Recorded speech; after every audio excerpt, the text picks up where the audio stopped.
I call the honourable member Scott Simpson. Thank you, Mr. Speaker.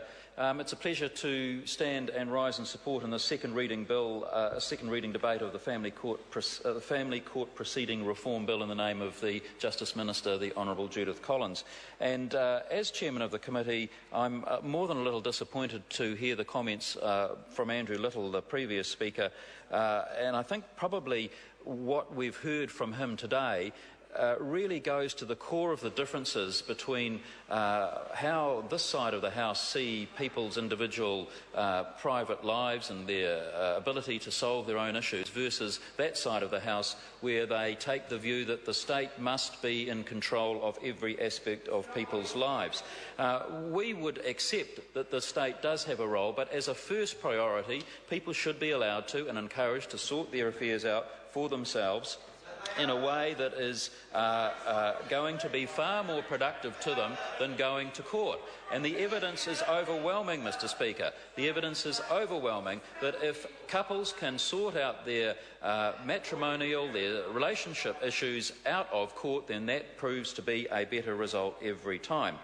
So this bill aims to ensure a modern and accessible family justice system. As the Minister said in her address, it's the first major significant reform of our family court system in the more than 30 years since it was established.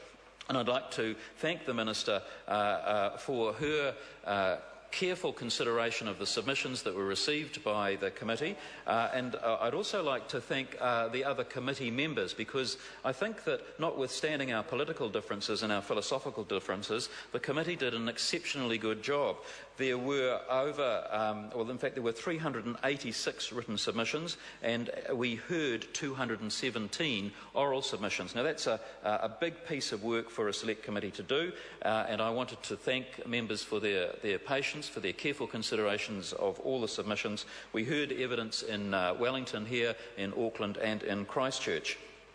The committee's recommendations changed significantly the first draft of the bill, and I think that indicates that in fact the select committee system can work very well when there is an opportunity to allow it to do so in a way that produces better legislation. And so the changes that have been incorporated into the bill, for instance, will provide up to 4 hours of legal support before entry into the courts for parents who meet the legal aid threshold. And the bill will provide up to 3 hours preparatory counselling for eligible parents so that they can make the most of the family dispute resolution process. A judge will be empowered to refer parties back to family dispute resolution or the parenting through separation course if it's likely to help resolution. And so these are all steps designed to bring about a good solution for the people and the children involved. Lawyers will be able to get involved earlier in the court process at the judge's discretion if that would increase the chances of a successful resolution. Provisions of the bill will be able to be brought into force by an order in council as opposed to a set date, and that's to enable a more flexible approach in terms of implementing the reforms that the bill contains. So this bill has its genesis arising out of serious concerns about issues that users of the family court have made clear over such a long period of time. We heard some evidence, Mr. Speaker, from people, some of it in secret, some of it in private.